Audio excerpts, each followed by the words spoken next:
ओम नारायणं नमस्कृत्य नरं चैव नरोत्तमं देवीं सरस्वतीं व्यासं ततो जयमुदीरयेत् मुखं करोति वाचालं पङ्गुलभयते गिरिं यत्कृपातमहं वन्दे परमानन्दमाधवं विनोदवरवरपरितं गणं सुखं गानं तत्र संयुतं पिबत रसमालय मूढवर्षिका परिभावकः ओं व्यासं वसिष्ठनवतारं सत्यपुत्रमकरभषन् पराशरात्मनं वन्दे सुगतातं तपोनिधिं ओं व्यासाय विष्णुरूपाय व्यासरूपाय विष्णुरूपाय ब्रह्मनिधये वासिष्ठाय नमो नमः ओं श्री परमात्मने नमः ओं नमो भगवते वासुदेवाय हरि ओम।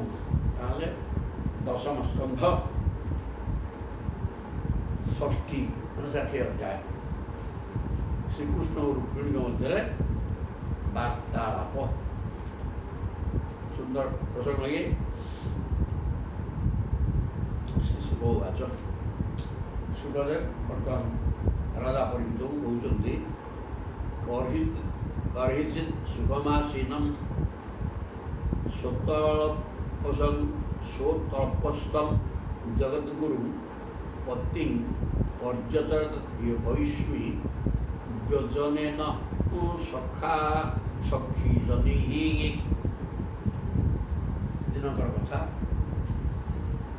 सुखमासीनं सोत्तल्पस्थं जगद्गुरु सुखरे बसिथिबा निश्चित बसी शज्या जगद्गुरु कृष्ण पद्य जगद्गुरु जगतर गुरु भगवान श्रीकृष्ण शज्या बसी एवं माँ रुक्मिणी भैष्मी भीष्मकराजनंदिनी रुक्मिणी पति पर्यचरत पति सेवारे अच्छा कौन कर व्यजन सखी जन सखी मान सहित व्यजन विंचुंट आ प्रभु बच्चे आराम सज्जा रुक्मिणी पाखे बस विंचुंट जह लीलया विश्व सृजत्यवतीश्वर सही जात सोसेतुना कुपिथाय जदुस्वज जह तू एतत् लीलया विश्व जह अजह ये अजर मातार जन्म नाइन से प्रभु ब्रह्म पदार्थ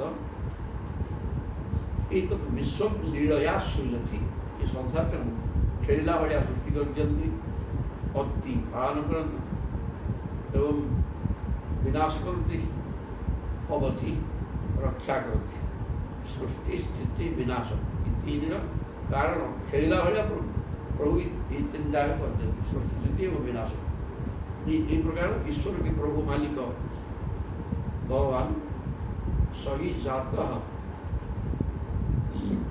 जदुषु से भगवान अज जदुकूल सो सेतुना पिठाय निज द्वारा सृष्ट धर्म मार्ग धर्म कौन से कथा निजे सृष्टि कर संसार केमी चलवा उचित से कथा प्रभु निजे सृष्टि करके स्थिर कर रही किंतु ठीक बाटर न चलने अधर्म अधिका हो बाध्य हो प्रभु निजर धर्म मार्ग सुरक्षा पाई अवतार अज होते धरापृष्ठ अवतरण करते कहला तस्मिन् अंतर्गृहे भ्राजन मुक्ता दाम विलंबिनी मुक्ता दाम विलंबिना विराजिते वित्तानेन दीप्तैः मणिमयैः अपि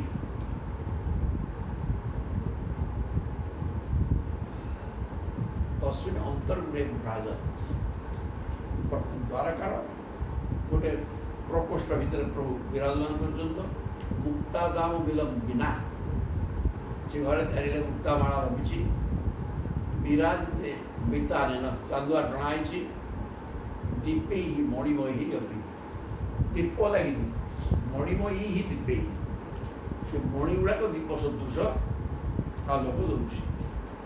ଏ ପ୍ରକାର ଗୋଟିଏ ପ୍ରକୋଷ୍ଠ ଭିତରେ ପ୍ରଭୁ ଅଛନ୍ତି। ମଲ୍ଲିକା ଦାମୋହୀ ପୁଷ୍ପୈଃ ଦିରେଫ କୁଳନାନା ପୂଜନାଦିଭିଃ ଓ ଦିରେଫ ପୂଜନାଦିତୈଃ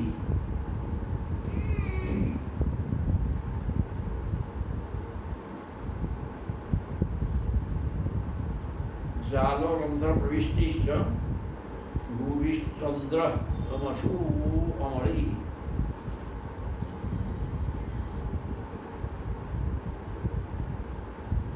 মল্লিকা দামোহী পুষ্পৈঃ দিরেফ কুলনাদিতৈঃ।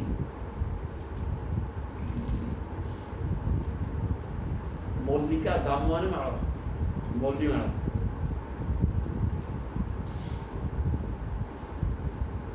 মল্লি জুই,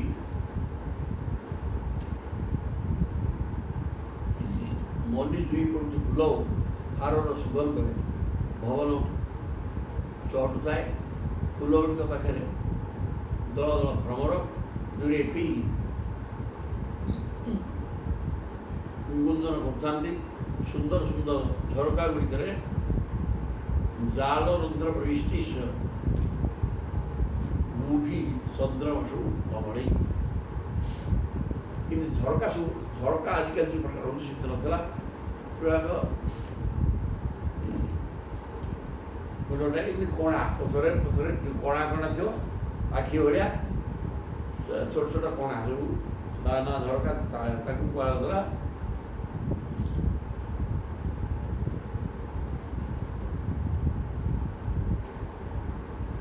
ସିଏ ତାତା ଜିନିଷ ତାର ଝରକା ଥିଲା, ଆଉ ଝରକା ନଥିଲା, କେବଳ ଗୋଟେ ଗୋଟେ କଣା ଥାଇକି ପଥର ଦିଆହେଇଥାଏ। ତେଣୁ ସେଇ ଥୁପେଇ ଜାଲରନ୍ଧ୍ର ପ୍ରବିଷ୍ଟିଶ୍ଚ, ସେଇ ଜଳାରନ୍ଧ୍ର ଦେଇକିରି ଚନ୍ଦ୍ର କିରଣ ପ୍ରବେଶ କରିଥିଲା। ମଲ୍ଲିମାଳ ସବୁ ଟଙ୍ଗା ହେଇଥିଲା, ଯାହାର ସୁଗନ୍ଧ ଭ୍ରମର ମାନେ ଆକୃଷ୍ଟ ହେଇକି ରେଡ଼ି ଯାଇଥିଲେ। ଯାହାରେ ଗବାକ୍ଷ ତାକୁ କୁହାଯାଇଥିଲା। ଗାଈ ଆଖି ଭଳିଆ ଯାଇଥିବ, ତାର ଗବାକ୍ଷ ଗାଈ ଆଖି ଭଳିଆ ଛୋଟ ଛୋଟ କଣା, ଆଉ ସେଇଥିରେ ଚନ୍ଦ୍ର କିରଣ ଘର ଭିତରେ ପଡ଼ିଥିଲା। ପାରିଜାତ ବନା ମୋଦ ବାୟୁ ବାୟୁନା ଉଦ୍ୟାନ ଶାଳିନା ଧୂପୈଃ ଅଗୁରୁଜୈଃ ରାଜନ୍ ଜାଲରନ୍ଧ୍ର ନିରଗତିଃ। हे राजन सुखदेव कौचंदी परीक्षित महाराज, पारिजात बना मोद उद्यान में पारिजात फूल लगी तार सुगंध चारिड़े व्यापिकी रही। वायुना उद्यान शालीना उद्यान में लगी पारिजात गछर फूल सुगंध पवन बहिकी नौची तार सुगंध चारिड़े चारिड़े व्यापी जाइए। और धूपैः अगुरुजैः जालरन्ध्र विनिर्गतिः। से जो जला कबाटी बा गबाक्ष देइकिरी गाई आखि भलिया कड़ा अगुरु धूपर सुगंध चढ़ुଛି। पारिजात फूलर सुगंध को अगुरु धूपर सुगंध। अयफेन निभे शुभ्रे पर्यज्ञे अशिपुत्तमे उपतस्ते सुखासीनं जगतां ईश्वरं पति। अयफेन निभे शुभ्रे, अयफेन माने क्षीरर फेण भलिया धला।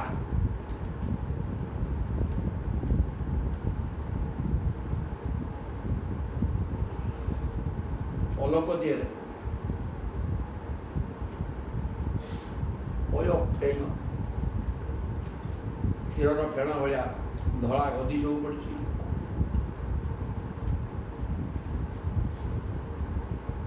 दुग्ध फेन कोमल उज्ज्वल सज्जा पड़ा एक सुंदर पलंग प्रभु विराजमान कर उपतस्ते ସୁଖାସୀନ ଆରାମରେ ବସିଛନ୍ତି ଆଉ କାମ ଦାମ କିଛି ନାହିଁ ଗୋଟେ ବୋଧେ ଜଗତଙ୍ଗୀଶ୍ୱରପତି ତ୍ରିଜଗତର ମାଲିକ ନିଜର ସ୍ୱାମୀ କିଏ ରୁକ୍ମିଣୀ ପାଖରେ ଅଛନ୍ତି ତେଣୁ ତାଙ୍କର ସ୍ୱାମୀ ଯେ ତ୍ରିଜଗତର ମାଲିକ ଗୋଟେ ଆରାମରେ ବସିଛନ୍ତି ସୁଖାସୀନ ସୁଖରେ ବସିଛନ୍ତି ଆଉ ବାଳ ବ୍ୟୋଦନବାୟ ରତ୍ନଦଣ୍ଡଂ ସଖୀ କରାତ୍ ତେନ ବିଜୟତି ଦେବୀ ଉପାସାନ୍ ଚକ୍ରେ ଈଶ୍ୱରଂ ଦେବୀ ରୁକ୍ମିଣୀ କ'ଣ କରିଛନ୍ତି ନା ସଖୀ ହାତରୁ ବାଳ ଚାମର ନେଇକିରି ଯେଉଁଥିରେ ରତ୍ନ ଦଣ୍ଡ ଲାଗିଛି ରତ୍ନରେ ଦଣ୍ଡ ମାନେ ତାକୁ ଧରାଯାଏ ବା ଚାମର ପକାଯାଏ ତେଣୁ ସେ ଦଣ୍ଡୁଟା ରତ୍ନରେ ସଖୀ ହାତରୁ ସେକୁ ନେଇ ନିଜେ ପ୍ରଭୁକୁ ବିଞ୍ଚିଲେ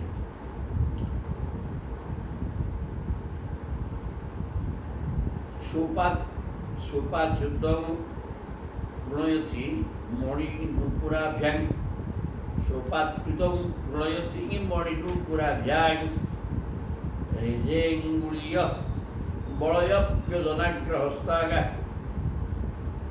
वस्त्रान्तगूढ कुचकुङ्कुमशोणहारण भासानितं धृतया राजपरार्घ्यकाञ्च्यागा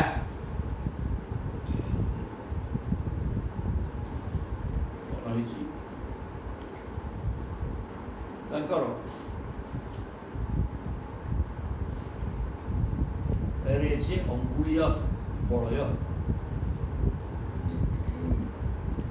ଅଙ୍ଗୁଳି ଏଥିରେ ମୁଦି ଲାଗିଛି ସେ ମୁଦି ପିନ୍ଧା ହେଇଥିବା ହାତରେ ଧରିଛନ୍ତି କୋଉଟାକୁ ବାଳ ଚାମରକୁ ଏବଂ କଙ୍କଣ ବି ଲାଗିଛି ମୁଦି କଙ୍କଣ ଚାମର ଶୋଭା ପାଉଥାଏ ମୁଦି ସବୁ ଲାଗିଛି କଙ୍କଣ ଲାଗିଛି ସେ ହାତରେ ବୁଝୁଛନ୍ତି ତେଣୁ ମୁଦି କଙ୍କଣ ଯୁକ୍ତ ହସ୍ତ ଚାମର ଧରି ରୁକ୍ମିଣୀଙ୍କ ଶୋଭା ମଧ୍ୟ ବଢ଼ିଯାଇଛି ସ ଉପାଚ୍ୟୁତଂ ଗୃଣୟତି ମଣିନୂପୁରାଭ୍ୟାଂ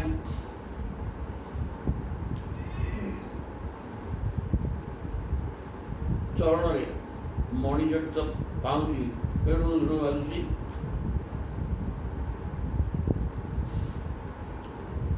वस्त्रांतर गूढ़ कुचकुंकुम सोण हार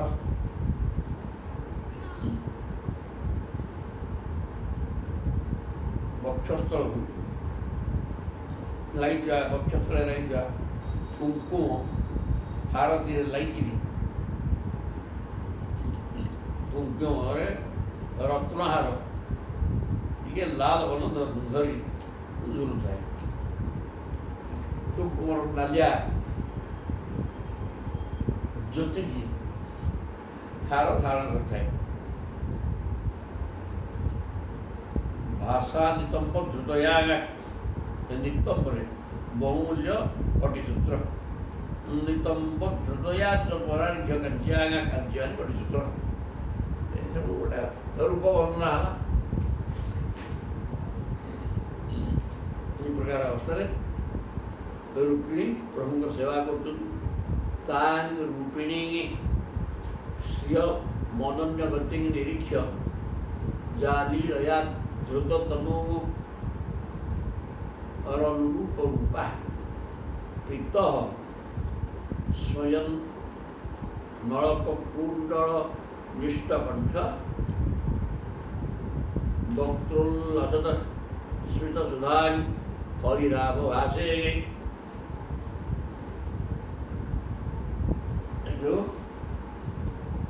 रूपिणी श्रियम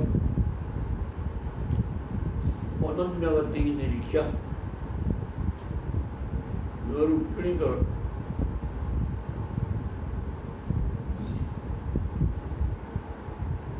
रूपिणी श्रियम से मूर्तिवती लक्ष्मी भाया रूपिणी दिखती ଯା ଲୀଳୟା ଧୃତ ତନୁ ଅନୁରୂପ ରୂପା। ଯେଉଁ ଲକ୍ଷ୍ମୀ କି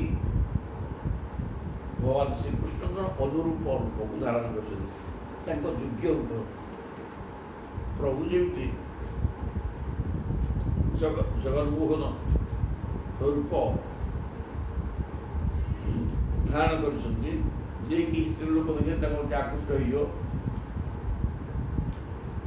ରୁକ୍ମିଣୀ ମଧ୍ୟ ମା ଲକ୍ଷ୍ମୀଙ୍କର ଅବତାର ଭଳିଆ ହେଇକିରି ତାଙ୍କ ସ୍ୱଭାବ ମଧ୍ୟ ଆଉ ଚମତ୍କାର ହେଇଛି। ଉଭୟ ଅନୁରୂପ ହୋଇଛନ୍ତି ପରସ୍ପର। ପ୍ରୀତ ସ୍ୱୟଂ ଭଗବାନ ପ୍ରଭୁ ମାଙ୍କ ରୂପ ଦେଖିକି ସ୍ୱୟଂ ଅଳକ କୁଣ୍ଡଳ ନିଷ୍କଣ୍ଠ ବକ୍ତୃଲସ ସୁଧା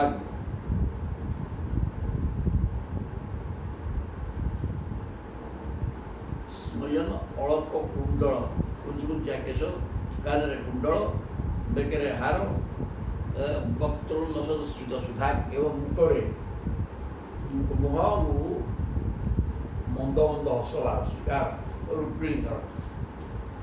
এই প্রকার তাঁর অষ্টদে আরাম রুক্মিণীଙ୍କର ସୌନ୍ଦର୍ଯ୍ୟକୁ ଅନୁଭବ କରି ପ୍ରଭୁ ଅବଭାଷ ବର୍ତ୍ତମାନ କହୁଛନ୍ତି।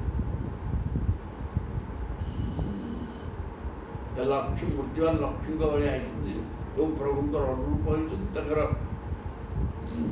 କୁଞ୍ଚୁକୁଞ୍ଚିଆ କେଶ, କାନରେ କୁଣ୍ଡଳ, ସ୍ମିତହାସ ଯୁକ୍ତ ମୁଖ, ସତେ ଯେମିତି ଅମୃତ ବର୍ଷା ହେଉଛି। ତେଣୁ ଦେଖିକିରି ଭଗବାନ କହିଲେ କ'ଣ କହିଲେ? ଶ୍ରୀ ଭଗବାନ ଭାଷ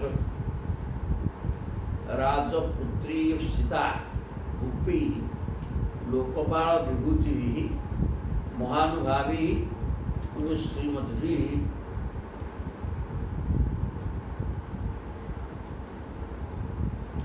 ରୂପୌଦାର୍ଯ୍ୟ ବଳ ଉର୍ଜିତ କହୁଛନ୍ତି। ହେ ରାଜକୁମାରୀ, ରାଜପୁତ୍ରୀ ସୀତା ଭୂପି, ତୁମକୁ ଲୋକପାଳ ବିଭୂତି ଇନ୍ଦ୍ରାଦି ଲୋକପାଳ ମାନଙ୍କର ଐଶ୍ୱର୍ଯ୍ୟ ଭୋଗ କରୁଥିବା ରାଜାମାନେ, ମହାନୁଭାବୀ ସେମାନଙ୍କର ପ୍ରଭାବ ମଧ୍ୟ ଅଛି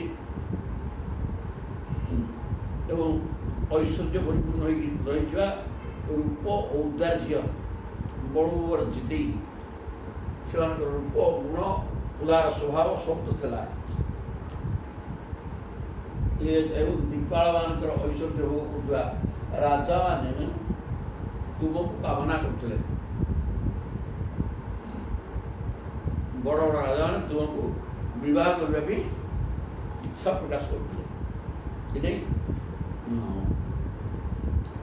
ତାନ୍ ପ୍ରାପ୍ତାନ୍ ଅର୍ଥିନୁ ହିତ୍ୱା ଚୈଦ୍ୟାଦିନି ସୁରଦୁର୍ମଦାନ୍ ତପ୍ତାଭ୍ରାନ୍ତା ସୁપિତ୍ରା च କସ୍ମାତ୍ नु ବବୃଷେ ଅସମାନ। ଥଟ୍ଟା କରିବା ଆରମ୍ଭ କରିଦେଲେ ପ୍ରଭୁ। କେଡ଼େ କେଡ଼େ ରଜା ସବୁ ଯେଉଁମାନେ କି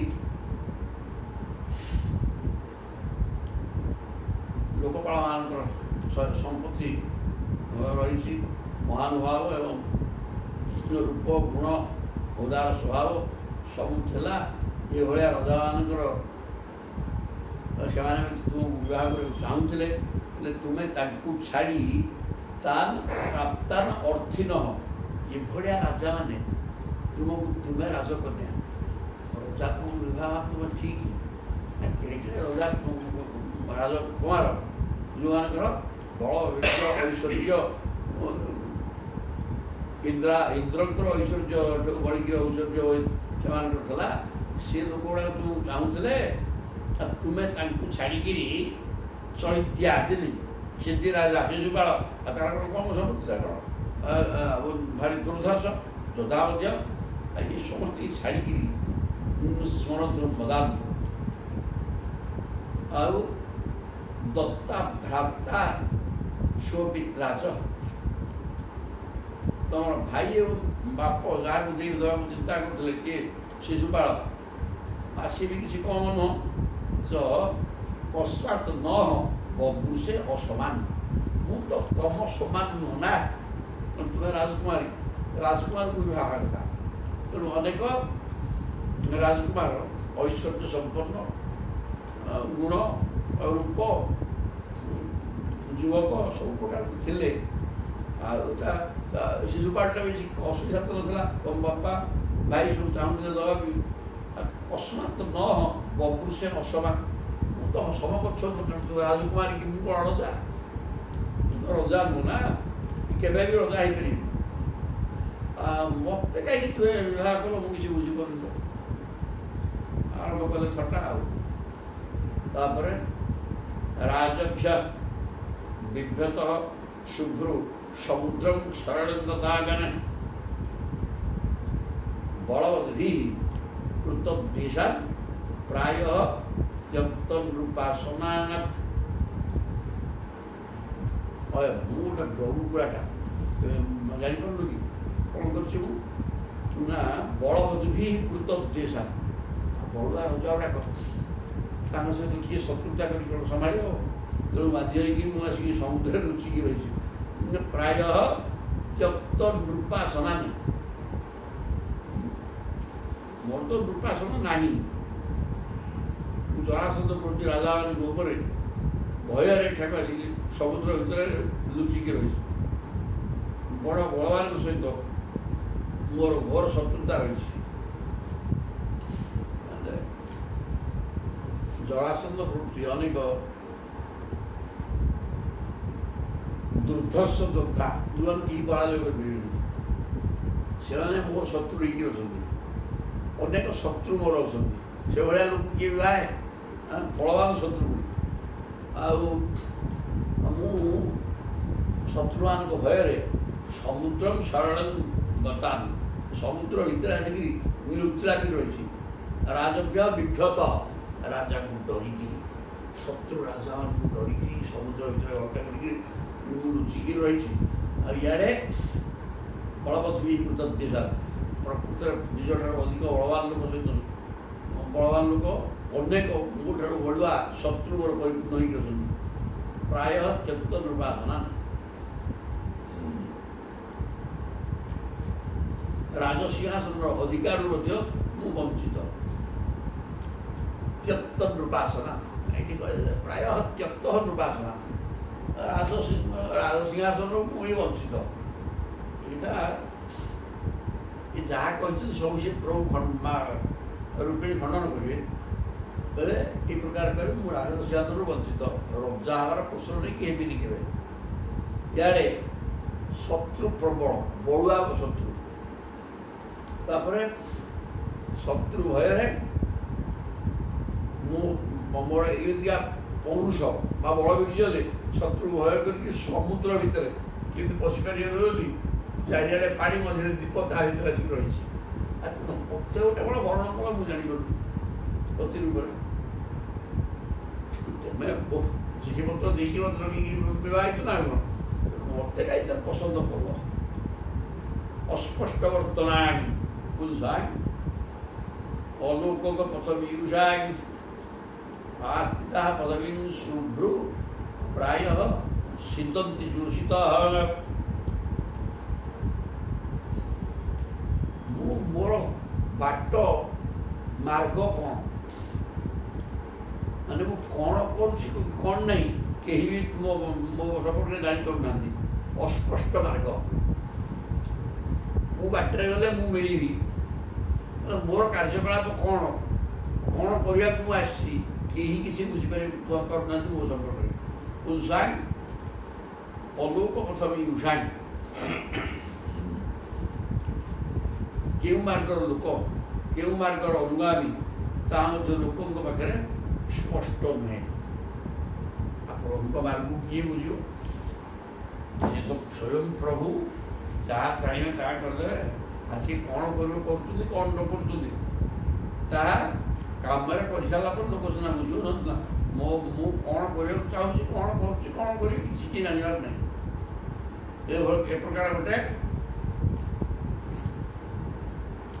କେହି ମୋତେ କିଛି ବୁଝିପାରୁନାହାନ୍ତି, ଜାଣିପାରୁନାହାନ୍ତି। ଯେ ଅବୁଝା ଲୋକଟା ଲୋକକୁ ତୁମେ କାହିଁ ପସନ୍ଦ କର।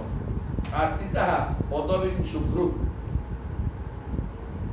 ହେ ସୁନ୍ଦରୀ, ଲୌକିକ ବ୍ୟବହାର ମଧ୍ୟ ପାଳନ କରୁନାହିଁ।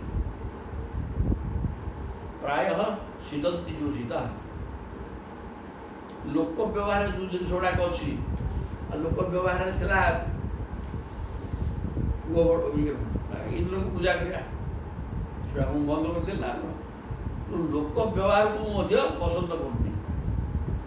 କି ମୁଁ କେଉଁ ମାର୍ଗର ଲୋକ, ମୁଁ ଶୈବ କି ବୈଷ୍ଣବ ସନ୍ନ୍ୟାସୀ ଗୁରୁଗୃହୀ କିଛି କିଏ ମୋ ପତ୍ତା ପାଉନାହାନ୍ତି। ଏବଂ ଲୋକାଚାର ଯାହା ସବୁ ସିଷ୍ଟମ ଲୋକ ବ୍ୟବହାର, ତାକୁ ବି ମୁଁ ପସନ୍ଦ କରୁଛି, ସବୁ ବନ୍ଦ କରୁଛି। ଇନ୍ଦ୍ର ପୂଜା ବନ୍ଦ କରିଦେଲି ନା। କ'ଣ ସ୍ତ୍ରୀମାନଙ୍କୁ ମୁଗ୍ଧ କରିବା ପାଇଁ ମୁଁ ଅନୁନୟ ବିନୟ କରିବା ମଧ୍ୟ ଜାଣେ ନାହିଁ। ଆସ୍ତିତା ପଦବୀ ପ୍ରାୟ ସିଦ୍ଧି ଯୋଷିତା, କେଉଁ ସ୍ତ୍ରୀକି ଖୋଜାମତ କରିକିରି ମୋ ପ୍ରତି ଆକୃଷ୍ଟ କରିବା, ଏସବୁ ପାଠ ତ ମୋ ପାଖରେ ବି ନାହିଁ। ଯେଉଁ ସ୍ତ୍ରୀମାନେ ମୋ ପରି ପୁରୁଷକୁ ଅନୁସରଣ କରନ୍ତି, ସେମାନଙ୍କୁ ପ୍ରାୟତଃ ଦୁଃଖ ଭୋଗିବାକୁ ପଡ଼ିବ। ଆଉ ମୁଁ ଏ ପ୍ରକାର ଗୋଟେ ଲୋକ, କେଉଁ ସ୍ତ୍ରୀକି ଖୋଜାମତ କରିକିରି ପ୍ରେମ କରିବା, ଏ କଥା ଶିଖିନି। ଆଉ ତ କିଛି ତ ମୋ ପାଖରେ ନାହିଁ। ଆଉ କ'ଣ ଅଛି? ରଜାର ତ କିଛି ପ୍ରଶ୍ନ ନାହିଁ। ତାପରେ ମୁଁ ମାର୍ଗର ଲୋକ କହିଲେ ଏ ବାଟରେ ଯିବା କଥା ନୁହଁ। ସନ୍ନ୍ୟାସୀ, ବ୍ରହ୍ମଚାରୀ, ଶୈବ ନା ବୈଷ୍ଣବ ନା କାପାଳିକ, କ'ଣ ମୁଁ କେହି ବୁଝିପାରୁନାହାନ୍ତି। ଏମିତି ଗୋଟେ ଅବାୟ ଲୋକ ତୁମେ କେମିତି ବିବାହ କଲ, ମୁଁ କିଛି ଜାଣିପାରୁନି। ନିଷ୍କିଞ୍ଚନା ଭୟମ୍ ଶଶ୍ୱତ୍ ନିଷ୍କିଞ୍ଚନ ଜନ ପ୍ରିୟା ତସ୍ମାତ୍ ପ୍ରାୟେଣ ନ ୟାଢ୍ୟା ମାଂ ଭଜନ୍ତି ସୁମଧ୍ୟମେ। କହିଲେ ହେ ସୁନ୍ଦରୀ, ସୁମଧ୍ୟମ ମାନେ କଟିଦେଶ, ତୁମର ଅଣ୍ଟାଟା ଅତ୍ୟନ୍ତ ସରୁ ଏବଂ ତମ ସୌନ୍ଦର୍ଯ୍ୟକୁ ବଢ଼ୁଛି। ତେଣୁ ହେ ସୁନ୍ଦରୀ, ନିଷ୍କିଞ୍ଚନା ଭୟ, ନିୟର ନାସ୍ତି କିଞ୍ଚନ, ମୋ ପାଖରେ କିଛି ବି ନାହିଁ। କ'ଣ ଅଛି? ମୋ ପାଖରେ କିଛି ନାହିଁ, ସବୁବେଳେ ଅକିଞ୍ଚନ।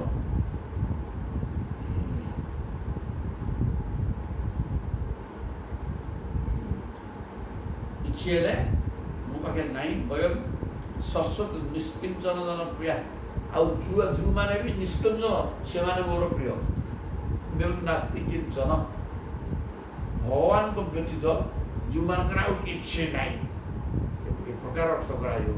ନିଷ୍କିଞ୍ଚନ ଶବ୍ଦକୁ ନେଇକି ଲୋକ ଯାହାର କିଛି ନାହିଁ, ଅର୍ଥାତ୍ ଅତି ଦରିଦ୍ର, ଏଇ ଅର୍ଥ ଏଥିରୁ ବାହାରୁଛି। ଏ କଥା କହିହେବ, କିନ୍ତୁ ପ୍ରକୃତ ଅର୍ଥ ହେଲା ଖାଣ୍ଟି ଦରିଦ୍ର କଥା ନୁହଁ। ଯାହାର କୃଷ୍ଣ ଚିନ୍ତନ ବ୍ୟତୀତ ଆଉ କିଛି ଚିନ୍ତା ନାହିଁ, ସିଏ ହେଲା ନିଷ୍କିଞ୍ଚନ। ମୁଁ ନିଜେ ଗୋଟିଏ ନିଷ୍କିଞ୍ଚନ, ଆଉ ଯେତେ ଯିଏ କୃଷ୍ଣକୁ ଚିନ୍ତା କରୁଛି, ମୁଁ ତାକୁ ସବୁବେଳେ ଚିନ୍ତା କରିବି, ଆଉ ସେଇଟା କ'ଣ ଅଛି? ଆଉ ନିଷ୍କିଞ୍ଚନ ଅର୍ଥ କିଛି ଯାହାର ନାହିଁ। ଏଇଟା ପ୍ରକୃତ ପ୍ରଭୁ କହିଲେ ମୋର କିଛି ନାହିଁ, ଆଉ ଯେଉଁଗୁଡ଼ାକର କିଛି ନାହିଁ, ଅତି ଦରିଦ୍ର, ମୁଁ ତାକୁ, ସେମାନେ ମୋର ପ୍ରିୟ। କିଛି ନାହିଁ ବୋଲି କ'ଣ? ନା ମୁଁ ବଡ଼ ରଜା, ନା ରାଜକୀୟ ସମ୍ପତ୍ତି ଭୋଗ କରୁଛି, କ'ଣ ମୋର କ'ଣ ଅଛି ଦେଖିବାକୁ ଗଲେ? ମୁଁ ସବୁ ଭୋଗ କରୁଛି, ସବୁ ମୋ ପାଖରେ ଅଛି, କିଏ ମନା କରୁଛି। କିନ୍ତୁ ବାହ୍ୟ ଲୋକ ବ୍ୟବହାର, ବାହ୍ୟକୁ ଦେଖିବାକୁ ଗଲେ ମୁଁ ତ ରଜା ନୁହଁ, ଏଇଟା କିଛି ନାହିଁ। ଗୋଟେ ସାଧାରଣ ନାଗରିକ ଏବଂ ରଜାଙ୍କର ସେବକ। ମୋର କିଛି ନାହିଁ। ଏବଂ ଯାହାର କିଛି ନାହିଁ, ଅତି ଦାଦନା, ସେମାନେ ମୋର ପ୍ରିୟତମ। ତସ୍ମାତ୍ ପ୍ରାୟେଣ ନ ୟାଢ୍ୟା, ତେଣୁ ପ୍ରାୟ ପ୍ରଚୁର ସମ୍ପତ୍ତି ଅଛି, ସେ ମୋତେ ଗୋଟେ ଭଜନ କରନ୍ତି, ନ ଭଜନ୍ତି ୟାଢ୍ୟା ଆଢ୍ୟା ଆଢ୍ୟୋ ବିଜନବାନ ସ୍ତ୍ରୀ, ପୁଣ୍ୟସ୍ତି ସଦୃଶ ମୟା ଗୀତାରେ ଆଢ୍ୟ ଶବ୍ଦ ଅଛନ୍ତି।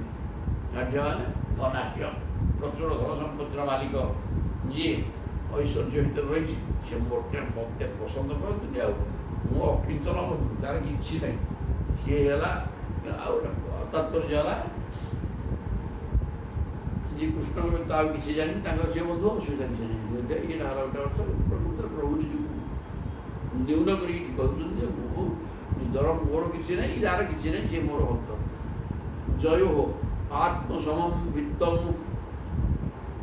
କସ୍ମୈ ସ୍ୱର୍ଯ୍ୟାକୃତିର ଭବଃ ତୟୋ ବିବାହ ମୈତ୍ରୀ च ଉତ୍ତମାନା ଧମୟୋ କ୍ୱଚିତ୍। ଆଉ କହିଲେ ତୁଲ୍ୟ ଜୟୋ ଆତ୍ମସମଂ ବିତ୍ତମ୍। ବିବାହଟା କେମିତି ଜାଗାରେ ହୁଏ? ଦୁଇ ପକ୍ଷ ସମାନ ସମ୍ପତ୍ତିର ମାଲିକ ଥିବେ। ଉଚ୍ଚ ନିଚ ହେଲେ ପରେ ବିବାଦ ନାଗଟେକା ଟିକେ ହବ, ତେଣୁ ଉଭୟ ସମାନ ସମ୍ପତ୍ତିର ମାଲିକ ହେଇଥିବେ। ଜନେଇ ଜନ ଐଶ୍ୱର୍ଯ୍ୟ ଆକୃତି ଭି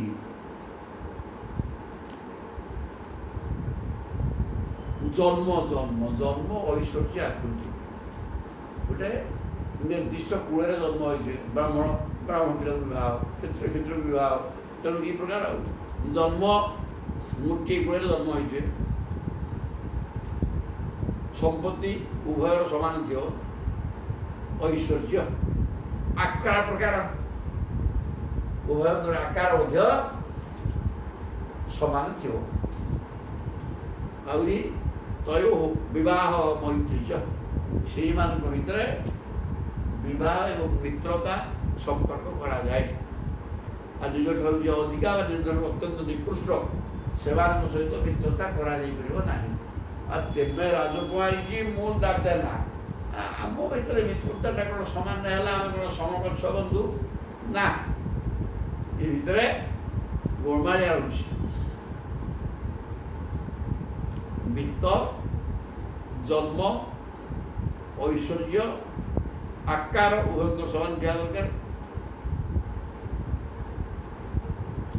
ନହେଲେ ବିବାହ କେମିତି କରାଯିବ? ମିତ୍ରତା ବା ବିବାହ କରିବାକୁ ହେଲେ ଏଇସବୁ ଗୁଡ଼ାକ ଦରକାର।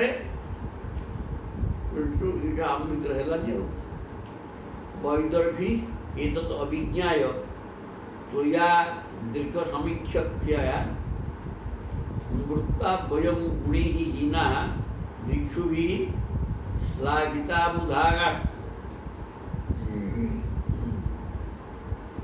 अरे हे विदर्भ राज नंदिनी, किए से रुक्मिणी तुम्हें निजर अदूरदर्शी वैदर्भी एक तो अभिज्ञाय तो या अदीर्घ समाज समीक्षया, तू बड़ दूरदृष्टि ना लोग गोटे विचार कर गोटे कर कम ना तुम बुद्धिमती नुह, तुम दूरदृष्टि ना।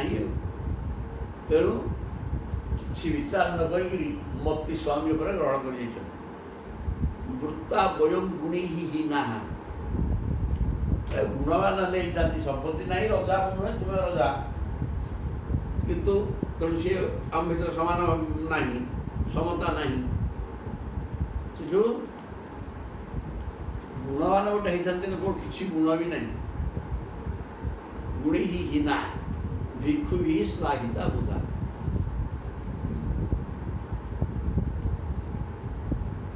भिक्षारी मुहरु मोर प्रशंसा शुणी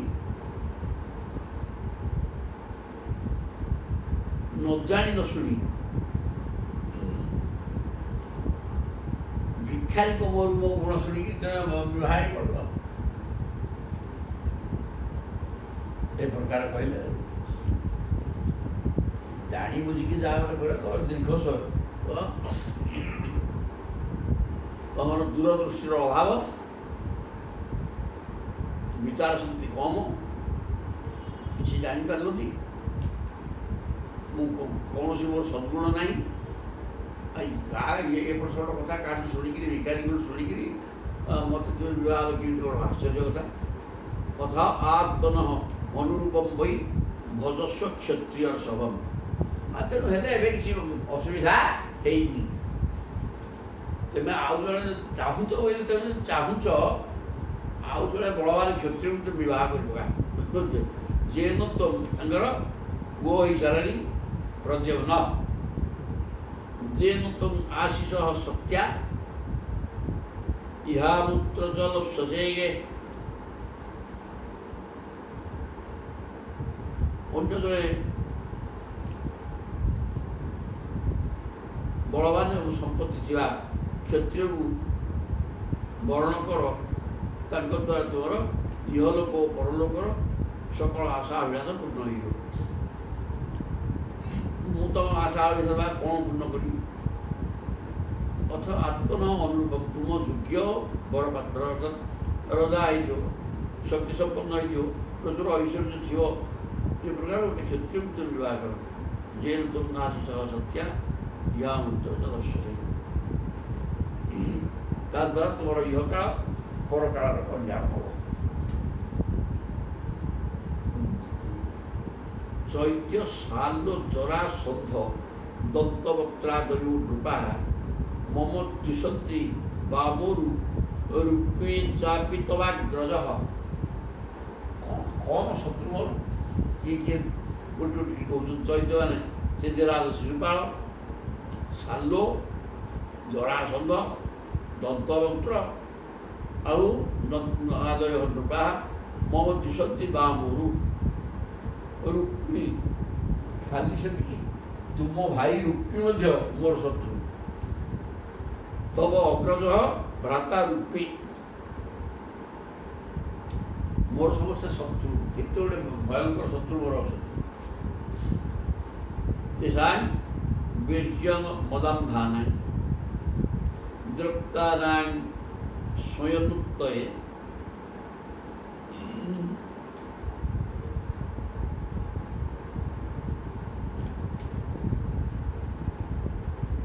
आनतासी मया भद्रे तेजो अपहरता शतांग।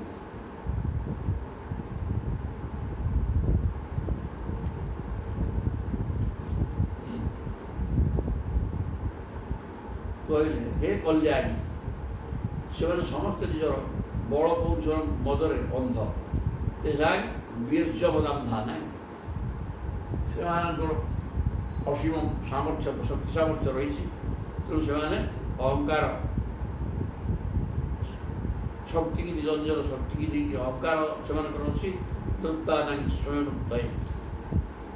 तेणु से अहंकार को मुझे भंग करने अत्यंत अहंकारी तो आम भाया वीर बलुआ कहीं ना।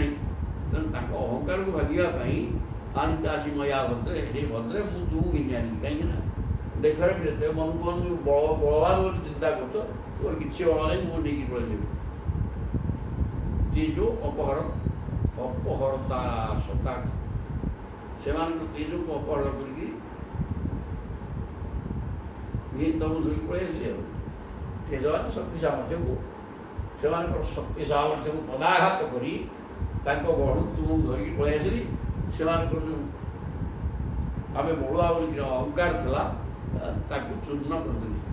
तू से तू मानी उदासीना वयम नूनम न त्रपत्यर्थ कामुका नस्त्यपत्य।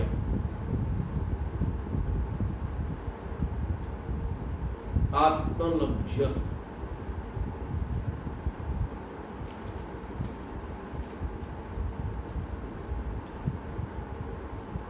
आत्मा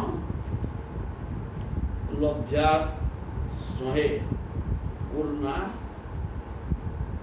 गेहयो ज्योतिरक्रिया।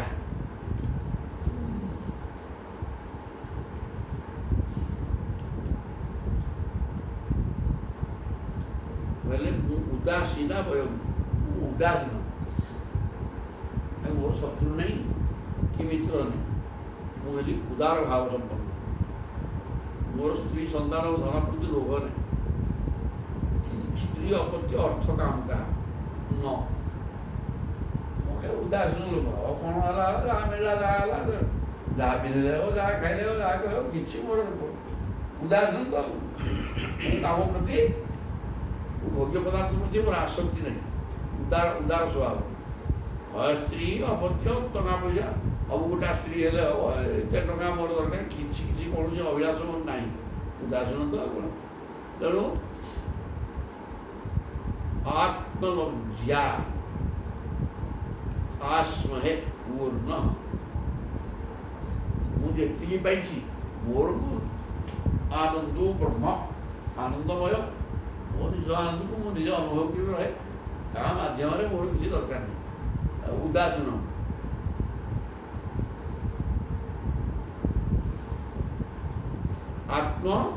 ଆତ୍ମଲବ୍ଧ୍ୟା ଆସ୍ମହେ ପୂର୍ଣ୍ଣା, ପୂର୍ଣ୍ଣ କାମ, କାହା ମାଧ୍ୟମରେ କାମନା ପୂର୍ଣ୍ଣ କରିବି ଏଠି କିଛି ନାହିଁ। ଏବଂ ନିଜାନନ୍ଦକୁ ନିଜେ ଅନୁଭବ କରି ମୋ କଥା ମୁଁ ଅନୁଭବ କରିକି ରହିଛି ଏବଂ ପୂର୍ଣ୍ଣ କାମ।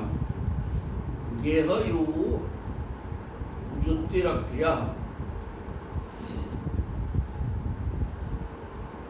କୃତକୃତ୍ୟ ହୋଇ ରହିଛି। ଅକ୍ରିୟ ସବୁର ସାକ୍ଷୀ ମାତ୍ର। ମୋ ଦେହ ସଙ୍ଗେ କୌଣସି ସମ୍ବନ୍ଧ ନାହିଁ। ମୋ ଶରୀର ଧନ ସମ୍ପତ୍ତି ସ୍ତ୍ରୀ ପିଲା କାହା ସହିତ ମୋର କିଛି ସମ୍ପର୍କ ନଥାଏ। ମୁଁ ଗୋଟେ ଉଦାସିଆ ଲୋକ, ମୋର କ'ଣ କିଛି ତ ସମ୍ପର୍କ, ଏ ଯାହା ହେଲା ସବୁ ଚଳାଇଦେବା ଏ ପ୍ରକାର ଅବସ୍ଥାରେ। କିନ୍ତୁ ମୋ ପୂର୍ଣ୍ଣ କାମ କିଛି ଥାଉ ନଥାଉ, ହଁ ମୋର ସବୁ ଅଛି, କାମନା କିଛି ନାହିଁ। କିଛି ନଥିଲେ ମଧ୍ୟ ମୋର କୌଣସି କାମନା ନାହିଁ। ଏବଂ ନିଜାନନ୍ଦକୁ ନିଜେ ମୋ କଥା ମୁଁ ବୁଝୁଛି, ମୋ ବାଟରେ ମୁଁ ଅଛି, ନିଜାନନ୍ଦକୁ ନିଜେ ଅନୁଭବ କରିକିରି କୌଣସି ପ୍ରାପ୍ତି ଇଚ୍ଛା ନାହିଁ, ମୋ ବାଟରେ ମୁଁ ରହିଛି। ଆଉ ଉଦାସୀନ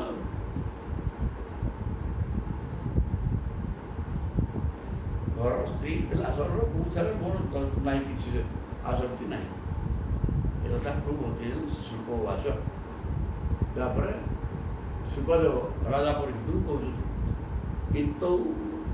ଏତାବଦୁକ୍ତ୍ୱା ଭଗବାନ୍ ଆତ୍ମାनं ବଲ୍ଲଭାନ୍ୟେବ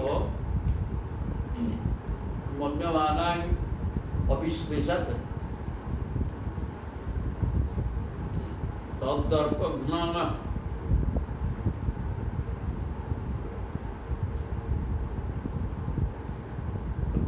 ଶୁକଦେବ କହୁଛନ୍ତି ରାଜା ପରୀକ୍ଷିତଙ୍କୁ। ଏତିକି କହିଦେଇକି ଭଗବାନ କ'ଣ କଲେ, ଆତ୍ମାनं ବଲ୍ଲଭାନ୍ୟେବ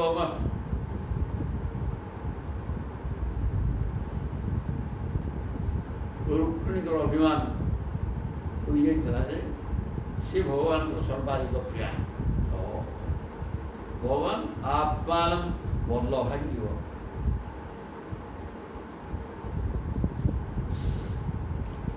ମନ୍ୟମାନାନ୍ ଅବିଶ୍ଲେଷାତ୍ ତଦର୍ପଘ୍ନ ଉପାରବନ୍ତି।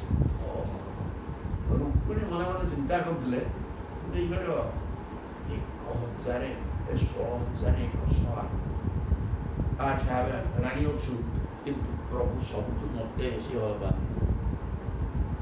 ମୋ ବ୍ୟତୀତ ମୁଁ ହିଁ ତାଙ୍କର ସର୍ବଶ୍ରେଷ୍ଠ ପ୍ରିୟତମା। ଏଇ କଥା ବଲ୍ଲଭାନ୍ୟେବ ମନ୍ୟମାନାନ୍ ଅବିଶ୍ଲେଷାତ୍ ତଦର୍ପଘ୍ନ ଉପାରବନ୍ତି। ତେଣୁ ପ୍ରଭୁ ଚାହିଁ କହିଲେ, ଦେଖିବା ୟାଙ୍କ ଗର୍ଭକୁ ଭାଙ୍ଗିବା। କାହାର ଗର୍ବ ପ୍ରଭୁ ରଖନ୍ତି ନାହିଁ।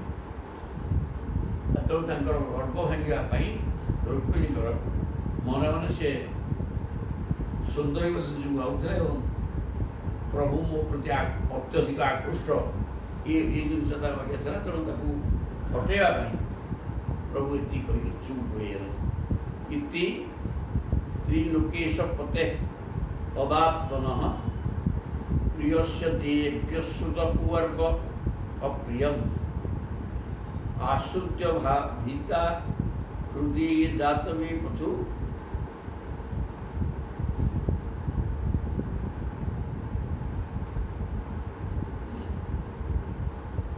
ଚିନ୍ତାଂ ଦୁରନ୍ତାଂ ରୁଦତି ଜଗାମହ ଇଏ ତ ଏ ପ୍ରକାର କଥା କହିକିରି ପ୍ରଭୁ ଚୁପ୍ ହେଇଗଲେ। ସେ ପ୍ରଭୁ ତ ତାଙ୍କର ଅହଙ୍କାର ଘଟେଇବାକୁ କହିଥିଲେ ଏବଂ ଥଟ୍ଟା ମଜା କରିକି ଇତି ତ୍ରିଲୋକେଶ ପତେ ତିନି ଲୋକର ଈଶ୍ୱର ସ୍ୱାମୀ ମାଲିକ ନିଜର ପତି ଦେବତା ତଥା ଆତ୍ମନ ପ୍ରିୟସ୍ୟ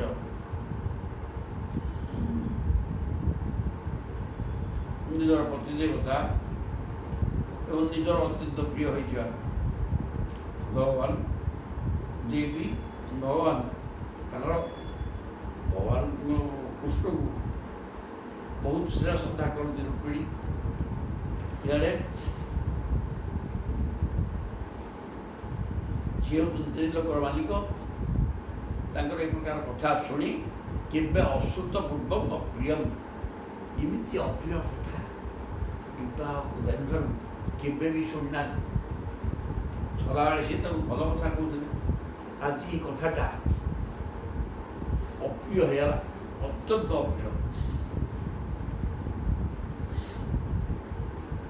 ଅପ୍ରିୟ କଥାକୁ ଶୁଣି ଆଶ୍ଚର୍ଯ୍ୟ ଭିତା ହୃଦି ଜାତ ବେ ପଥ ଏ କଥା ଶୁଣିକିରି ରୁକ୍ମିଣୀ ସେ କ'ଣ ନ କହିଲେ କି ଆଉ ବର୍ତ୍ତମାନ ବି ସମୟ ଅଛି, ତୁମେ ଆଉ ନ ବଳବାନ ରାଜକୁମାର ମାନେ ଶକ୍ତି ସାମର୍ଥ୍ୟ ଥିବା ପ୍ରଚୁର ଐଶ୍ୱର୍ଯ୍ୟ ଥିବା ରାଜକୁମାର ଗୋଟେ ବିବାହ କରୁନ, କ'ଣ ଅସୁବିଧା କ'ଣ ଅଛି? ଏ କଥା ବି କହିଲେ। ଆଉ ଏଗୁଡ଼ାକ ଶୁଣିଲା ପରେ ସିଏ କ'ଣ କଲେ, କୃଷ୍ଣଙ୍କୁ ଅତ୍ୟନ୍ତ ପ୍ରେମ କରୁଥିଲେ। ତାଙ୍କ ମୁଖରୁ ଏକ ପ୍ରକାର କଥା ଏଗୁଡ଼ା ଶୁଣି ପୂର୍ବରୁ କେବେ ସେ ଏମିତିକା କଥା କହିନଥିଲେ। ତେଣୁ ଇଏ ଏଗୁଡ଼ା ଶୁଣିକି କ'ଣ କଲେ, ଭୟଭୀତ ହେଲେ ଏବଂ ତାଙ୍କର ଶରୀର କମ୍ପିବାକୁ ଲାଗିଲା। ଚିନ୍ତାନ୍ ଦୁରନ୍ତାନ୍ ଭୟଙ୍କର ଚିନ୍ତାକୁଳ ହେଇଗଲେ। ରୁଦତି ଜଗାମହ କାନ୍ଦିବାକୁ ଲାଗିଲେ। କଥା ଦିନେ ନାହିଁ କାଳେ ନାହିଁ, ଇଏ କ'ଣ ଆଜି ଏମିତି ମୋତେ କହିଲେ। ଏ କଥା ଚିନ୍ତା କରି ଭୟ ବିହଳ ହେଇକି ଥରିଲେ। ତଦା ସୁଜାତେ ନଖା ଋଣଶ୍ରିୟା ଭୁବଂ ଲିଖତ୍ୟଶ୍ରୁଭି ଅଞ୍ଜନାଶିତୈ ଆଶିଞ୍ଚତି କୁଙ୍କୁମ ଋଷିତୌ ସ୍ତନୌ ତସ୍ତୌ ଅଧୋମୁଖୀ ଅତି ଦୁଃଖରୁଦ୍ଧଗାକୁ। ଜଣେ ଅତ୍ୟନ୍ତ ଦୁଃଖରେ ଭାଗି ପଡ଼ିବା ଲୋକଟା ତଳକୁ ମୁହଁ ପୋତିକି ନଖରେ ପୃଥିବୀକି ପଡ଼ିବ, ନଖରେ ଜଣା ପୋତିବ ପୃଥିବୀ। ସେହି ପ୍ରକାର ଅବସ୍ଥା କଲେ, କାରଣ ସେ ଅତ୍ୟନ୍ତ ମାନସିକ ସ୍ତରରେ ସନ୍ତୁଳନ ହରାଇ ବସିଲେ, ଅତ୍ୟନ୍ତ ବିବ୍ରତ ହେଇଗଲେ। ତେଣୁ ପଦା ସୁଜାତେ ନଖାରୁଣଶ୍ରିୟା ଭୁବଂ ଲିଖନ୍ତମ୍ ପୃଥିବୀରେ ନଖରେ ପିଲେ ପୃଥିବୀକି ପିକିରି ଲିଖନ୍ତ୍ୟ ଅଶ୍ରୁଭି ଅଞ୍ଜନାଶିତୈ ଆଖିରୁ ଧାର ଧାର ଲୁହ ହୋଇଯାଉଛି, ମୁହଁ ତଳକୁ ପୋତି ଦେଇଛନ୍ତି, ନଖରେ ପୃଥିବୀକି ଗୋଳିଲେ। ତ ଆଖିରେ ଲାଗିଥିବା କଜ୍ଜଳ ସହିତ ଟୋପା ଟୋପା ଲୁହ ଖସୁଛି। ତାପରେ ଆଶିଞ୍ଚତା କୁଙ୍କୁମରୁ ଶୀତୌ ସ୍ତନୌ ସେ ଆଖିରୁ ଲୁହ ଖସି କୁଙ୍କୁମ ଲେପନ ହୋଇଥିବା ବକ୍ଷସ୍ଥଳ ଦେହରେ ପଡ଼ି ତଳକୁ ବୋହୁଛି।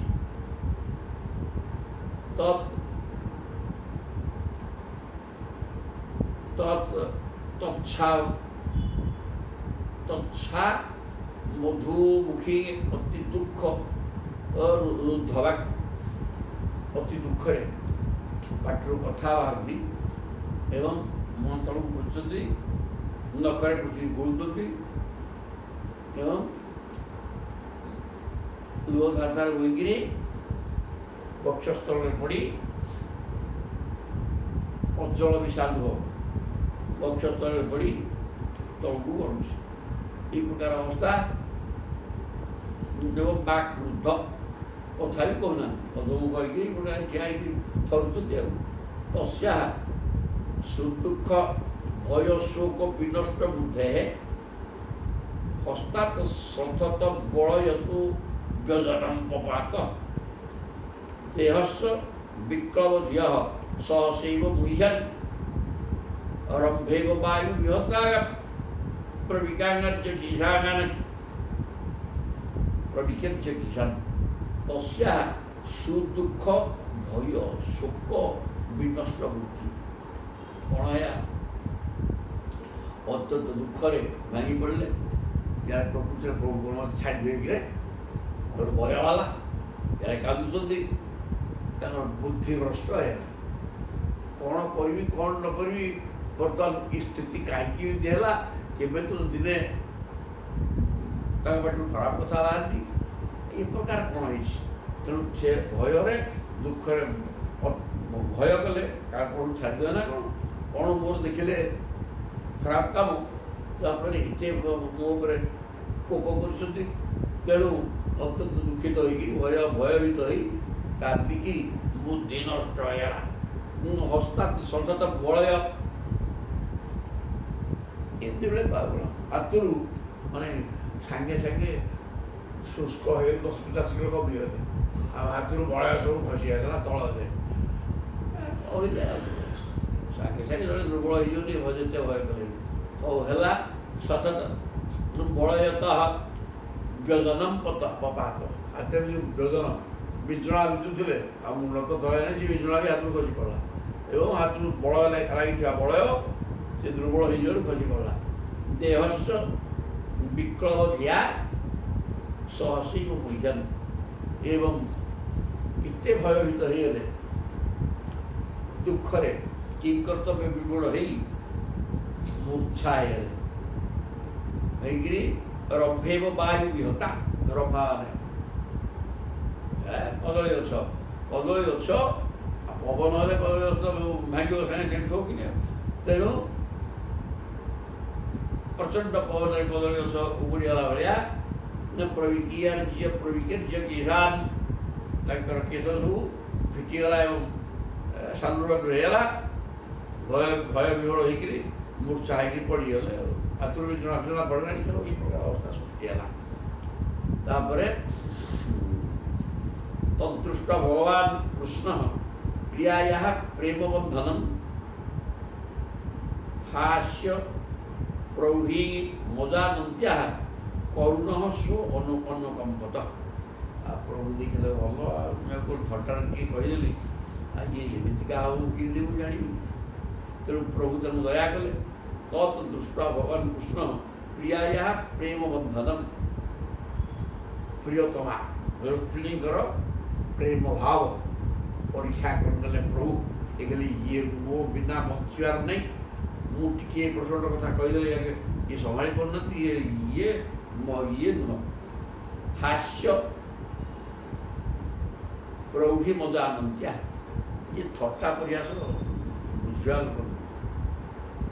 थट्टारे मुझे कहली सी थट्टारे उड़ी गोटे मजा होता उभय थट्टा प्रयास लगी था ये लक्ष्य मुझे कहली आ ये से थट्टा कुआड़े गला ये सेंसलेस है काम हास्य प्रौढ़ी हस हस हास्य परिहास थट्टा या जना नहीं किसी तेणु प्रभु बहुत दया कले दयालु होगले अनुकंपा प्रदर्शन कले पर्यंता अवरुह्यासु तम उत्थाप्य चतुर्भुजा चारि हाथी आइए तले पड़ जाते तल उठेकरी किसान समूह तदभक्त प्राभुजत पद्म पाणिना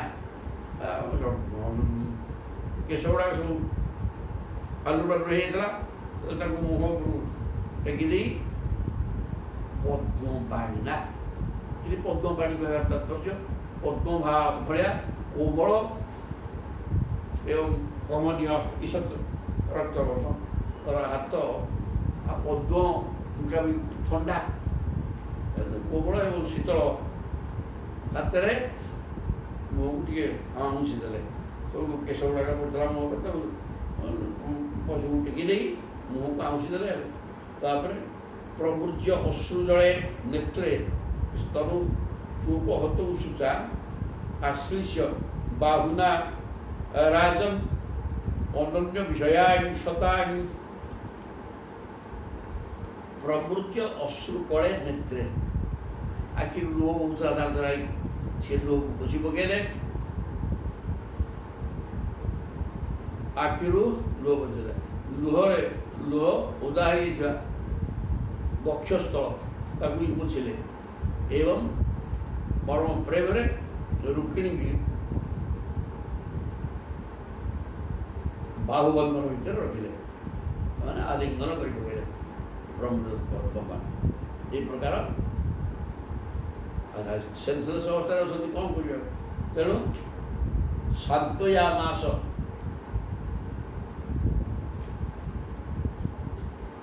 ସାନ୍ତ୍ୱଜ୍ଞ କୃପୟା କୃପଣାଂ ପ୍ରଭୁ ହାସ୍ୟ ପ୍ରୌଢ଼ି ଭ୍ରମଚିତ୍ତାଂ ଅତଦରହାଂ ଶତାଂ ଗତିଃ। ଅନ୍ୟକୁ ବୁଝାଇବାରେ ଭଗବାନ ବଡ଼ କୁଶଳ। ସାନ୍ତ୍ୱୟାମାସ, ସାନ୍ତ୍ୱଜ୍ଞ, ସାନ୍ତ୍ୱନାକୁ ଜାଣିଥିବା, କାହାକୁ କ'ଣ କଥା କହିକିରି ମଣିଷର କେଉଁ ସ୍ଥିତିରେ ଅଛି ସେ ସ୍ଥିତିରୁ ତାକୁ କେମିତି ପ୍ରକୃତିସ୍ଥ କରିହେବ, ତାକୁ କେମିତି ସଂଯତ ଶୃଙ୍ଖଳିତ କରିହେବ, ସେ ଜ୍ଞାନ ସବୁ ଜ୍ଞାନ ଅଛି, ଆଉ ଭୁଲ କ'ଣ ଅଛି? ତେଣୁ ସାନ୍ତ୍ୱନା ଦେଇକିରି ପରିସ୍ଥିତିକି ବଦଳାଇବା କ୍ଷମତା ପ୍ରଭୁଙ୍କର ଅଛି। ତେଣୁ ସେ ଦୟାକରି କ'ଣ କଲେ?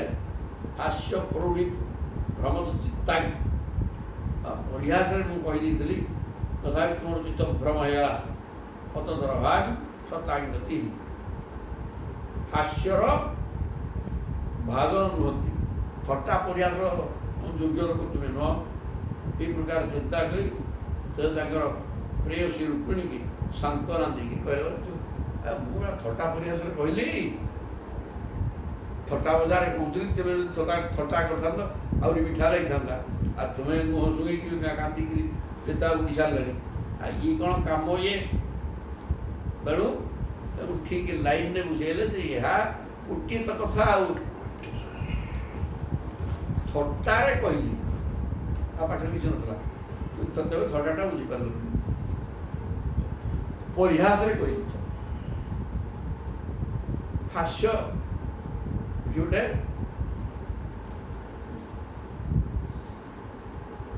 ହାସ୍ୟ ପରିବେଶ ସୃଷ୍ଟି କରିବା ପାଇଁ, ମଜା କରିବା ପାଇଁ, ଆନନ୍ଦ ଲାଗିଥାନ୍ତା। ମୁଁ ଥଟ୍ଟା କରି, ତୁମେ ଥଟ୍ଟା କରି ସେମିତି କ'ଣ ଗୋଟେ କହିଥାନ୍ତ, କହିଲେ ସିନା ମିଠାଟା ହେଇଥାନ୍ତା। ମୁଁ ଗୋଟେ ଉଦ୍ଦେଶ୍ୟରେ କହିଲି, ତୁମେ ତାକୁ ବୁଝିଲ ଓଲଟା। ଥଟ୍ଟା ପରିହାସ ତୁମ ଦିହରେ ଯାଏନି, ତୁମେ କିଛି ବୁଝିବା ଲୋକ ନୁହଁ, ଯାହାଫଳରେ ଏ ପ୍ରକାର ଅବସ୍ଥା ସୃଷ୍ଟି ହେଲା। ଗୋଟେ ମଜାରେ କହୁଥିଲି, ଆଉ ତୁମର ସନ୍ତାନ ସନ୍ତତି ହେଲାଣି, ଦୀର୍ଘଦିନ ଆମର ବିବାହ ହେଲାଣି, ଏ ତୁମେ ଆଉ ଯେ କୁଆଡ଼େ ପଳେଇବ, ଏ କଥା ଗୋଟେ ଏମିତି କହିଲି ମଜା କରିକିନା, ତାପରେ ତୁମେ ବି କହିଥାନ୍ତ, ଅସୁବିଧା କ'ଣ ହେଲା? କିନ୍ତୁ ତା ନ କରିକି ତୁମେ ଏମିତି ହେଇବ, ଆଉ ତେଣୁ ଏଇଟା ଠିକଣା ହେଲାନି। ତାପରେ ଶ୍ରୀ ଭଗବାନ ବାଚ ପ୍ରଭୁ କହୁଛନ୍ତି, ମା ବୈଦର୍ଭୀ ଅସୁବିଧା ଜାନେ ତ୍ୱାଂ ମତ ପରାୟଣା ତୋତ୍ ବଚଃ ଶ୍ରୋତୁକାମେନ କ୍ଷେଲ୍ୟା ଆଚରିତ ମଙ୍ଗନେ। ହେଲେ ହେ ଅଙ୍ଗନେ, ମୁଁ ମା ବୈଦର୍ଭୀ ଅସୁବିଧା, ଅସୁବିଧା ମାନେ ପର ଗୁଣରେ ଦୋଷାରୋପ କରନି, ଏଇଟା ମୋର ଗୁଣ। ମୋତେ ତେବେ ଆଜି ଯେ ବୁଝିପାରିଲନି, ମୁଁ ଥଟ୍ଟା ବଜାରେ କହୁଥିଲି ନା, ଥଟ୍ଟା କରିବା ପାଇଁ କହୁଥିଲି, ମୋ ଗୁଣରେ ତୁମେ ଦୋଷାରୋପ କରନି। ତେବେ ତୁମେ ବୁଝିପାରିଲନି ମୋତେ, ଏଥିପାଇଁ ମୁଁ ଦାୟୀ ନୁହେଁ। ମୁଁ ପରିହାସ କରିବା ପାଇଁ କହୁଥିଲି ଯେ ଥଟ୍ଟା ମଜା କରିଥାନ୍ତେ, କାମ ନଥିଲା ବସିକି ମଜା କରିଥାନ୍ତେ, କିନ୍ତୁ ଦେଖିଲା ଯେ ତୁମେ ତା ବୁଝିପାରିଲନି। ତେଣୁ ମୋର ଗୁଣରେ ଦୋଷାରୋପ କରନି। ଜାନେ ତ୍ୱାଂ ମତ, ମୁଁ ଠିକ୍ ଜାଣିଛି ତୁମେ ମୋତେ ସବୁଠୁ ବେଶୀ ପ୍ରେମ କର। ଏତେ କଥା ମୁଁ ନ ଜାଣିଛି ତା ନୁହେଁ, କିନ୍ତୁ ଗୋଟେ ମଜା କରୁଥିଲି, ତୁମେ ତାକୁ ବୁଝିଲନି। ତୋ ବଚଃ ଶ୍ରୋତୁକାମେନ, ତୁମେ ମୋ ଉପରେ କ୍ରୋଧ କରିଥାନ୍ତ, ହଁ ଏମିତି କହିଲ ବୋଲି କ'ଣ ଗୋଟେ କହିଥାନ୍ତ, ବୋଇଲେ ତୁମର କ୍ରୋଧରେ ତୁମର ମୁଖ ଭଙ୍ଗି କେମିତି ହେଇଥାନ୍ତା, ମୁଁ ଆଉ ଟିକେ ଆନନ୍ଦିତ ହେଇଥାନ୍ତି। ରାଗିଲେ କେମିତି ଦୁଷ୍ଟ, କେବେ ତୁମେ ରାଗିନ, ଆଉ ମୁଁ ସେମିତି କହିଲି ତୁମେ ରାଗିନା କେବେ ହେଲେ। ତେଣୁ ମୁଁ ଏମିତିକା ଗୋଟେ ଥଟ୍ଟା ମଜା କରିବାକୁ ତୁମକୁ କହିଲି ନା, ଆଉ ଦେଖିଲା ତୁମେ ଖେଳିଆ ଆଚରିତ ମନରେ ତୁମ ମୁଖରୁ କିଛି ପ୍ରେମମୟ କଥା ଶୁଣିବା ପାଇଁ ମୁଁ ପରିହାସରେ ଏ ପ୍ରକାର କହିଥିଲି, କିନ୍ତୁ ତୁମେ ପରିହାସ କରି ଜାଣିଲନି ବା ମୋର ପ୍ରକୃତ କଥାକୁ ବୁଝିପାରିଲନି, ତେଣୁ ମୋ ଗୁଣରେ ତୁମେ ଦୋଷାରୋପ କରିବାର ବ୍ୟବସ୍ଥା କର। ମୁଖଞ୍ଚ ପ୍ରେମ ସଂଗ୍ରମ ସ୍ଫୁରିତା ଧର ମିକ୍ଷିତୁମ କଟାକ୍ଷେପା ଋଣା ପାଙ୍ଗମ ସୁନ୍ଦର ଭୃଗୁଟି ତଟମ। ସୁନ୍ଦର କଥା ଟିକେ କହିଲେ ତୁମେ ଏଇ ପ୍ରକାର କରିଥାନ୍ତ। ମୁଁ ଏମିତି କହିଲା ଫଳରେ ମୋ ଉପରେ ରାଗିଥାନ୍ତ, ମୁଖ ଭଙ୍ଗୀରୁ ରାଗ ଆସିଥାନ୍ତା, ଆଖି ରାଗ ପ୍ରକଟ କରିଥାନ୍ତା।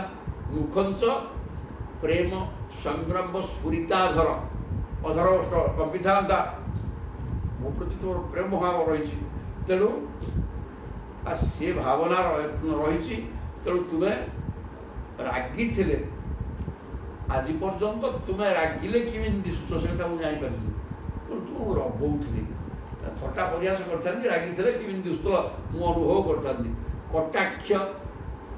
କଟାକ୍ଷେପା ଋଣା ପାଙ୍ଗ, ତୁମେ ଅରୁଣ ବର୍ଣ୍ଣର ଅପାଙ୍ଗ ନେତ୍ରକାନ୍ତ ଆଖି ବୁଲେଇକିରି କେଟିବେଟିକି ମୋତେ ଚାହିଁଥାନ୍ତ।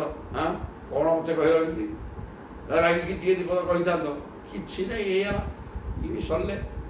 ସୁନ୍ଦର ଭ୍ରୁକୁଟି ତଟମ, ଭ୍ରୁଟାକୁ ଉପରକୁ ଉଠେଇ ଆଖିକି ପକେଇକି ଚାହିଁ ରଟମଟ କରି ନାଲିଆ ନାଲିଆ କରି ମୁହଁରୁ ରାଗ ପ୍ରକଟ କରି ଏ ପ୍ରକାର ହେଇଥିଲେ ମୁଁ ତୁମର ରାଗିଲେ ତୁମର ଶୋଭା କେମିତି ସେ କଥା ଅନୁଭବ କରିଥାନ୍ତି।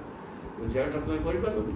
ଅୟଙ୍ଗି ପରମ ଲାଭ ଗୃହେ ସୁନ୍ଦର କଥା ଗୋଟେ କହୁଛନ୍ତି ମଧ୍ୟ ଯେ ଅୟଙ୍ଗି ପରମ ଲାଭ ଗୃହେଷୁ ଗୃହ ମେଧି ନାହିଁ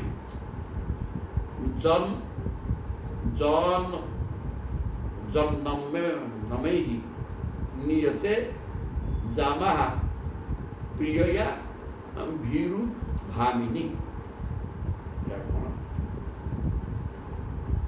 ଜନ୍ମମେ ନିୟତେ ଯତ୍ ଅନର୍ମୈହି, ନର୍ମ ମାନେ ଏକାନ୍ତ, ଏକାନ୍ତରେ ଏଇ ଯେଉଁ ପରିହାସ ଥଟ୍ଟାଟା ମୁଁ ଥଟ୍ଟା କରିଥାନ୍ତି, ଥଟ୍ଟା କଲି ତୁମେ କ୍ରୋଧ କରିଥାନ୍ତ, ମୁଖରୁ କ୍ରୋଧ ପ୍ରକାଶ କରିଥାନ୍ତା, ଆଖି ନାଲ ନାଲ କରିଥାନ୍ତ, ମୋତେ ଲଗେଇକି ଚାହିଁ ଗୋଟେ କ୍ରୋଧ ଗଳାରେ କହିଥାନ୍ତ କିଛି କଥା, ତା କିଛି କଲନି।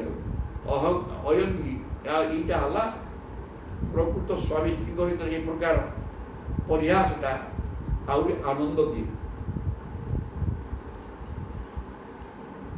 ପରମ ଲାଭ ଗୃହେଷୁ, ଗୃହସ୍ଥାଶ୍ରମ ଭିତରେ ଥିବା ଗୃହୀମାନଙ୍କୁ ଏଇ ପ୍ରକାର ଯେଉଁ ପରିହାସ ଏଇଟା ଆହୁରି ମଜା କରାଏ, ଆନନ୍ଦ ଆମୋଦ ସୃଷ୍ଟି କରେ। ନର୍ମୈହି ନିୟତେ ଜାମଃ, ଏବଂ ଏ ଥଟ୍ଟା ପରିହାସ ଯଦି ରାତି କଟିଗଲା ଜାମଃ, ସେ ଜାମା ଖେଳଦା ଥିବା ଦିନ ରାତି ଘର ଧନ୍ଦାରେ ବୁଣିକି ରହି